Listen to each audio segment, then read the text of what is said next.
الرحمن الرحیم سورہ زمر کی آیت نمبر 17 ہے۔ اللہ رب العالمین کا فرمان ہے والذین، اور وہ لوگ جو اجتنبوا، بچے رہے، الطاغوت، طاغوت سے، ان یعبدوہا، کہ وہ اس کی عبادت کریں، وانابوا، اور انہوں نے رجوع کیا، اللہ، اللہ کی طرف، لہم البشریٰ، ان کے لیے خوشخبری ہے، فبشر، لہٰذا آپ خوشخبری دیں، عباد، میرے بندوں کو، الذین، وہ لوگ جو یستمعون، دھیان سے سنتے ہیں، القول، بات کو، فیتبعون، پھر وہ پیروی کرتے ہیں، احسنہ، اس میں سے اچھی بات کی، اولئک الذین، یہی وہ لوگ ہیں، ہداہم اللہ، ہدایت دی ان کو اللہ نے، وَأُولَئِکَ ہم اولو الالباب، اور یہی لوگ عقل والے ہیں۔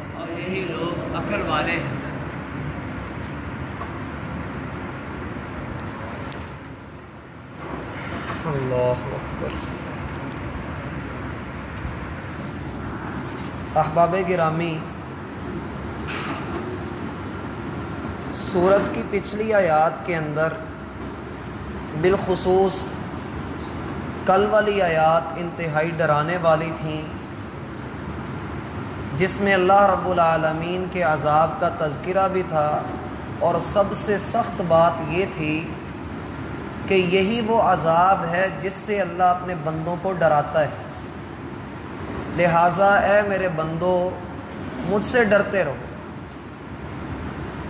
یہ قرآن کا مزاج ہے کہ قرآن اگر کسی جگہ پر کفار کے لیے یا مجرم لوگوں کے لیے کسی عذاب کی بات کرتا ہے تو اس کے کچھ ہی دیر کے بعد قرآن اچھے لوگوں کا انجام بھی ضرور ذکر کرتا ہے، تاکہ جو لوگ بھٹکے ہوئے ہیں وہ مایوس نہ ہوں اور ان کے لیے سیدھے رستے کا دروازہ کھلا رہے۔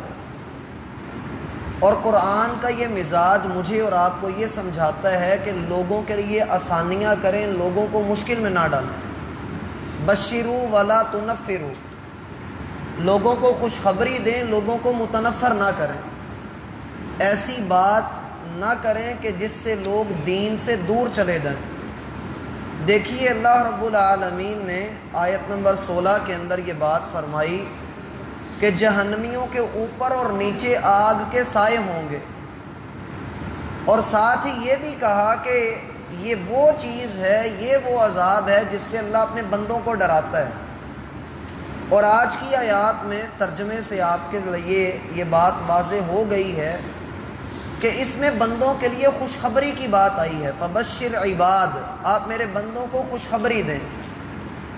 تو یہ اسلام کا مزاج ہے کہ آپ لوگوں کو دین سے متنفر نہ کریں، صرف عذاب یا جہنم کی باتیں نہ سنائیں، بلکہ ساتھ میں یہ بھی بتلائیں اگر آپ یہ سمجھتے ہیں کہ آپ دین کی دعوت دینا چاہتے ہیں تو معتدل رہیے، درمیانے لیول کے اوپر رہیے، نہ بہت زیادہ ڈرا دیجئے نہ بہت ذری امید دلا دیجئے، بلکہ درمیانے طبقے میں رہیے۔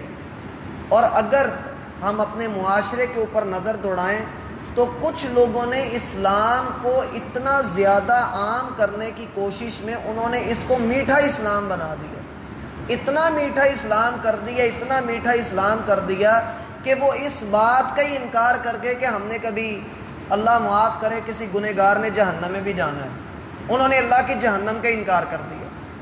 اور کچھ لوگ وہ تھے کہ جنہوں نے اللہ کی جہنم سے اتنا ڈرایا کہ انہوں نے اللہ کی جنت کا انکار کر دیا۔ مثال کے طور پہ جو لوگ کسی دور میں پچھلے 10 سالوں میں آپ دیکھیں کہ جیسے پاکستان میں دہشت گردی ہوا کرتی تھی، مساجد میں دھماکے تھے، مدارس میں دھماکے تھے، یہ وہ لوگ تھے جو کہا کرتے تھے کہ اگر کسی بندے سے ایک سنگل گناہ بھی ہو گیا تو وہ کافر ہے، اس نے جہنم میں جانا، لہٰذا اس کو اڑا دو۔ کافر کا زمین کے اوپر وجود ممکن نہیں۔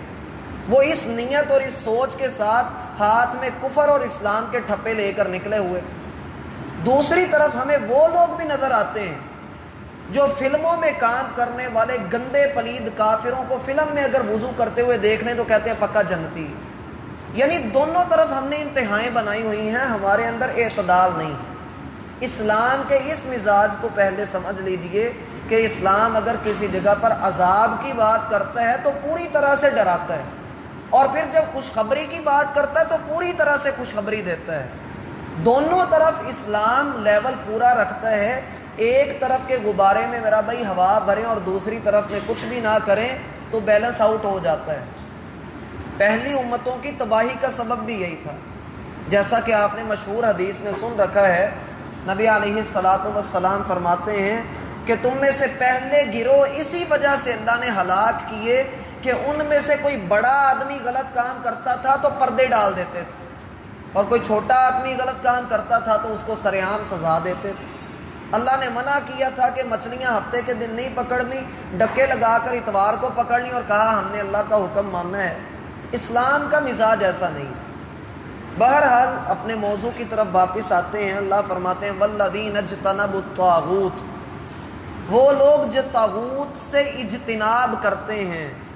طاغوت کون ہے؟ ان یعبدوہا، یہ کہ وہ اس کی عبادت کریں۔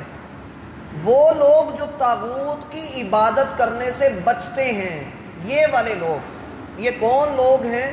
طاغوت میرا بھائی اس شخصیت کو کہا جا سکتا ہے، ہر اس برائی کو طاغوت کہا جا سکتا ہے جو ہدایت سے ہٹانے کا سبب بن جائے، جو اللہ کی نافرمانی کا سبب بن جائے، وہ طاغوت ہے۔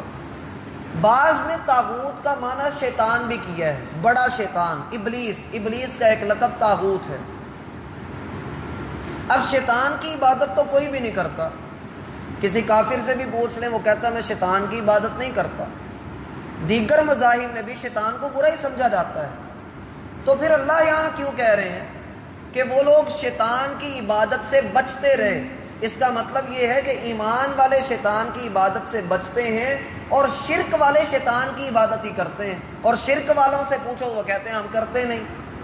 اس کا جواب یہ ہے کہ شیطان کے کہنے پر ہی تو انہوں نے بتوں کو سجدہ کیا ہے، دراصل انہوں نے بات شیطان کی مانی ہے، اس لیے انہوں نے ان کی عبادت کی۔ سورہ ابراہیم میں اللہ رب العالمین فرماتے ہیں کہ قیامت والے دن جب ہم لوگوں کے درمیان فیصلے کر دیں گے تو شیطان کے پاس لوگ اکٹھے ہو کر چلے جائیں گے اور اس کو جا کر کہیں گے کہ تو نے ہمیں بھٹکایا، تو نے ہمیں گمراہ کیا۔ وہ جواب دے گا ان اللہ وعدکم وعد الحق ووعدتکم فاخلفتکم، لوگوں مجھے ملامت نہ کرو، اللہ نے بھی تم سے وعدہ کیا تھا اور میں نے بھی تم سے وعدہ کیا تھا، بس فرق اتنا تھا کہ اللہ کا وعدہ سچا تھا اور میرا وعدہ جھوٹا تھا۔ اب تم نے خود دیکھنا تھا کہ تم کس سچے اور کس جھوٹے کے اوپر یقین کر رہے ہو۔ آج مجھے نہ ملامت کرو، جتنی میری چیخیں آج نکلنی ہیں اتنی تمہاری بھی نکلنی ہے کہ تمہیں اپنی خواہشات پوری کرنی تھی، اس لیے تم میرے پیچھے لگ گئے، میرا اس میں کوئی قصور نہیں۔ 28ویں پارے میں اللہ فرماتے ہیں کہ شیطان انسان کو کہتا ہے کہ برائی کر، اور انسان کر لیتا ہے۔ جب انسان برائی کر لیتا ہے تو پھر شیطان اسے کہتا ہے بھائی تو نے اپنے ہاتھ سے کی ہے، میں نے نہیں کروائی تجھ سے۔ اور یہ اصول ہے میرا بھائی، شیطان ہم سے گناہ نہیں کرواتا، ہم خود گناہ کر رہے ہوتے ہیں۔ اس کی مثال رمضان میں اپنی حالت دیکھ لیں، ہم رمضان میں شیطان بندھا ہوا ہوتا ہے، ہم پھر بھی گناہ کیے جا رہے ہوتے ہیں۔ دو چیزیں ایسی ہیں کہ جن میں فرق کرنا ضروری ہے، ایک ہوتا ہے انسان کے اندر کا نفس جو شرارتی ہے، اور ایک ہوتا ہے شیطان کے وسوسے، دونوں میں فرق ہے۔ بندہ دونوں میں فرق کیسے کرے گا؟ جب بندے کا اپنا نفس بول رہا ہوگا، اس کا اپنا نفس اس کے ساتھ شرارت کر رہا ہوگا، بندہ اس شرارت کو روک سکتا ہے۔ اور جب شیطان شرارت کرتا ہے تو شیطان سے روکنے کے لیے بندے کو اللہ سے دعا کرنی پڑتی، جسے ہم اعوذ باللہ من الشیطان الرجیم کہتے ہیں۔ وہ اپنی بات پوری کرتا ہے، آپ اس کو روک نہیں پاتے ہیں۔ مثلا نماز کے دوران میں اگر وسوسے آ رہے ہیں وہ پوری طرح سے آ رہے ہوتے ہیں، وہ شیطان ڈال رہا ہے، لیکن اگر ذہن کہہ رہا ہے کہ کسی کے ساتھ خیانت کرو، کسی کے ساتھ دھوکہ کرو، تو یہ ہم خود روک بھی سکتے ہیں اور خود اس کے اوپر عمل بھی کر سکتے ہیں۔ والذین اجتنبوا الطاغوت ان یعبدوها وانابوا الی اللہ لهم البشری، ان کامیاب لوگوں کی دوسری نشانی یہ ہے کہ انہوں نے اللہ کی طرف ہمیشہ رجوع کیا، اللہ کی طرف توبہ کی۔ میرا بھائی اسلاف سے پوچھا گیا، عمر بن عبدالعزیز سے، سیدہ عائشہ سے، ان سے پوچھا گیا کہ سب سے بڑی عبادت کون سی ہے، سب سے اعلیٰ درجے کی عبادت کون سی ہے؟ تو ان دونوں کا جواب یہ تھا کہ اللہ کی سب سے بڑی عبادت یہ ہے کہ اس کی زمین پر اختیار ہونے کے باوجود گناہ نہ کیا جائے۔ اختیار اور سہولت ہونے کے باوجود گناہ نہ کرنا، یہ اللہ کی بہت بڑی عبادت ہے، کیونکہ گناہ سے بچنا ہی اصل عبادت ہے۔ نبی علیہ الصلاۃ والسلام کا فرمان ہے، اب اللہ کی رضا کے لیے ایک گناہ کو چھوڑیں، اللہ کی رضا کے لیے کچھ بھی چھوڑ دیں، اللہ آپ کو اس کا دنیا اور آخرت میں بدلہ ضرور عطا کرے گا، آپ اللہ کے لیے چھوڑیں۔ اور یہاں ان لوگوں کو خوشخبری دینے کا حکم ہے کہ جو گناہ سے بچتے ہیں، طاغوت کی عبادت سے بچتے ہیں۔ اور میرا بھائی میں نے پہلے ذکر کیا کہ ہر وہ برائی، ہر وہ کام جو انسان کو اللہ کی نافرمانی کی طرف لگا دے، وہ طاغوت ہوتا ہے۔ اب اس میں بندہ دیکھ لے، وہ اس کی دکان ہے، اس کا بزنس ہے، اس کے بیوی بچے ہیں، یا اس کی خواہشات ہیں، یا کوئی بت ہے، یا سورج چاند ستارے ہیں، جن کے پیچھے بھی بندہ لگا ہوا ہے، تو وہ طاغوت ہے اس کے لیے، اس سے وہ بچے، اپنی حفاظت کرے۔ فبشر عباد، اللہ فرماتے انہی لوگوں کے لیے خوشخبری ہے، اور میرے ان بندوں کو خوشخبری سنا دو۔ اب ان کو خوشخبری کیسے سنائی جاتی ہے؟ ایک خوشخبری تو یہ ہے کہ جیسے ہم آپس میں ایک دوسرے کو یہ بات کہیں کہ بھائی اگر تم اللہ کی عبادت کرو گے تو اللہ تمہیں یہ مقام اور مرتبہ دے گا، ہم اگلے کو موٹیویٹ کریں، تو یہ ایک خوشخبری ہے۔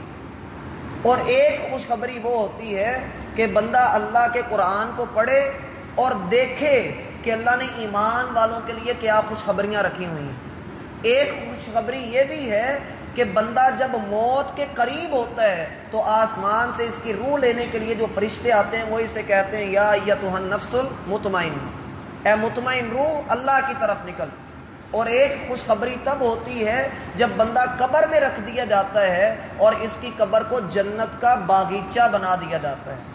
پھر ایک خوشخبری یہ آئے گی کہ جب قیامت والے دن کھڑا کیا جائے گا تو سارے لوگ پریشان ہوں گے، ایک اللہ نے اسی کو امن دیا ہوگا، یہ سکون میں ہوگا۔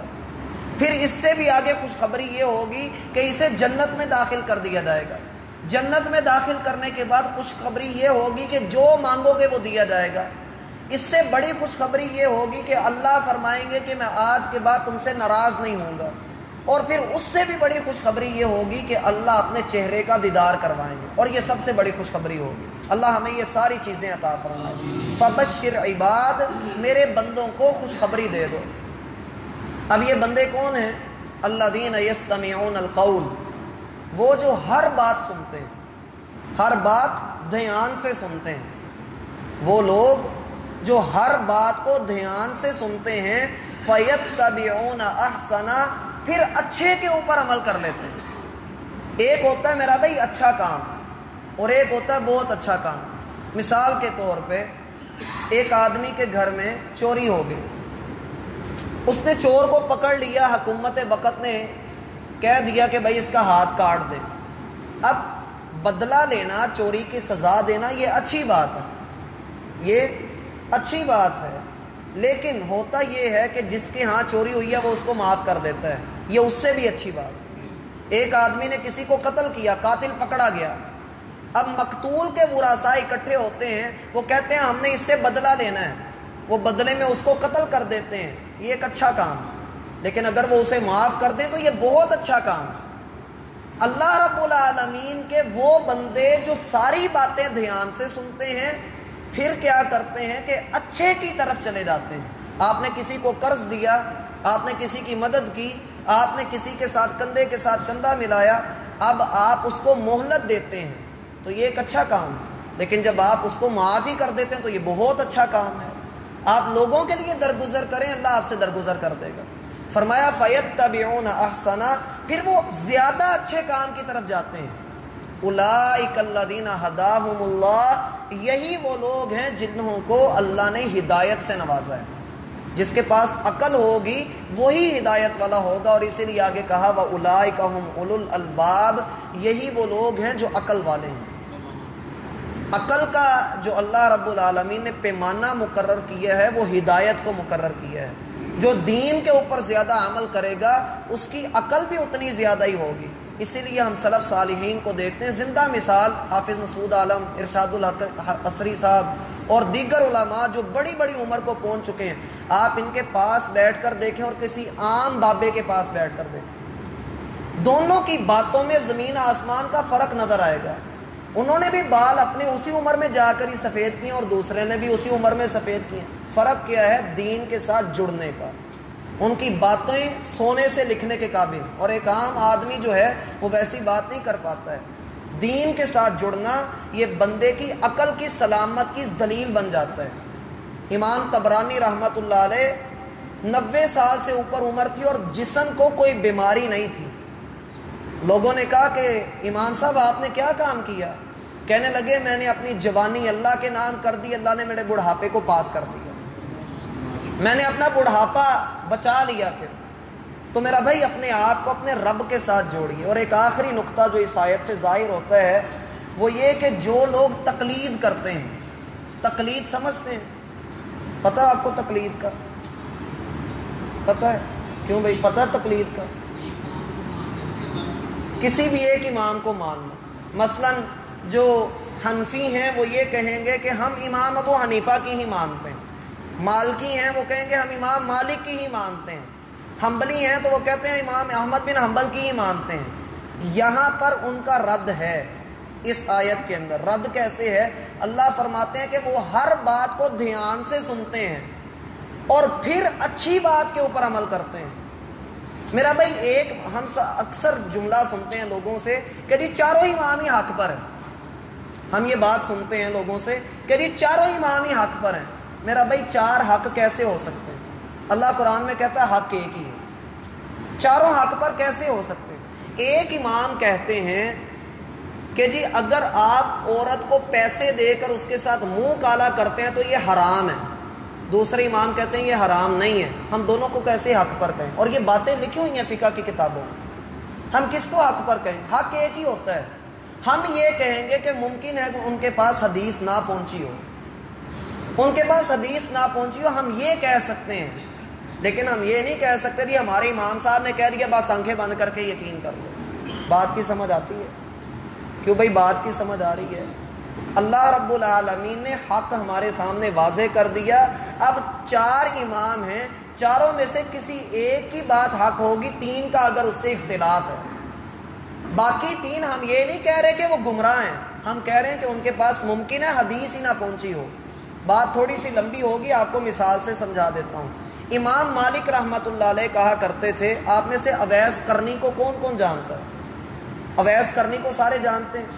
امام مالک رحمۃ اللہ علیہ کہا کرتے تھے اویس کرنی کچھ بھی نہیں ہے، وہ ہے ہی نہیں ہے۔ اب امام مالک کون ہے؟ مدینے میں رہا کرتے تھے، عظیم امام گزرے ہیں، اللہ کے رسول صلی اللہ علیہ وسلم کی وفات کے تقریباً 80 سال بعد یہ پیدا ہوئے ہیں۔ تو یہ کہا کرتے تھے اویس کرنی ہے ہی کوئی نہیں۔ حدیث کی عظیم کتاب موطا امام مالک انہوں نے لکھی ہے۔ تو یہ کیوں کہتے تھے؟ اس لیے کہ نعوذ باللہ حدیث کا انکار کرتے تھے؟ نہیں، بلکہ ان کے پاس وہ حدیثیں پہنچی نہیں تھی۔ ہمارے پاس ساری حدیثیں پہنچ رہی ہیں، اللہ نے سارے دین کو ایک جگہ پر یکجا کر دیا ہے۔ اس دور میں صحابہ کرام کی قبریں آپ آج بھی کر دیکھیں، جو بقیع کا قبرستان ہے وہاں پر صحابہ کی قبریں زیادہ نہیں ہیں، صحابہ نکل گئے تھے باہر کے علاقوں میں تبلیغ کرنے کے لیے، تو ان کے پاس وہ حدیثیں نہیں پہنچیں۔ ایک اور بات آپ کو بتا دیتا ہوں، سیدہ عائشہ کا اور سیدنا عبداللہ بن عباس کا ایک مسئلے پر اختلاف ہے، مسئلہ لمبا ہے میں بتاتا نہیں۔ ایک مسئلے پر دونوں کا اختلاف ہے. سیدہ عائشہ کہتی ہیں یہ بات یوں ہے، سیدنا عبداللہ بن عباس بالکل اس کے الٹ ذکر کرتے ہیں. ہم یہ کہیں گے کہ نعوذ باللہ دونوں مخالف ہیں، ہم یہ کہیں گے کہ ان کو علم نہیں تھا، دونوں میں سے کسی ایک کو علم نہیں تھا. اب سیدہ عائشہ کے موقف کو دیکھیں تو وہ بالکل صحیح قرآن کے مطابق ہے، اور سیدنا عبداللہ بن عباس کو ہم یہ کہیں گے کہ ممکن ہے ان کے پاس یہ حدیث پہنچی نہ ہو. اس لیے بندے کو آنکھیں کھلی رکھنی چاہیے اور تقلید سے نکل کر قرآن و سنت کی طرف آنا چاہیے. اللہ ہمیں سمجھنے کی توفیق عطا فرمائے. والذین اجتنبوا الطاغوت ان يعبدوها وانابوا الى الله لهم البشرى فبشر عباد الذين يستمعون القول فيتبعون أحسنه أولئك الذين هداهم الله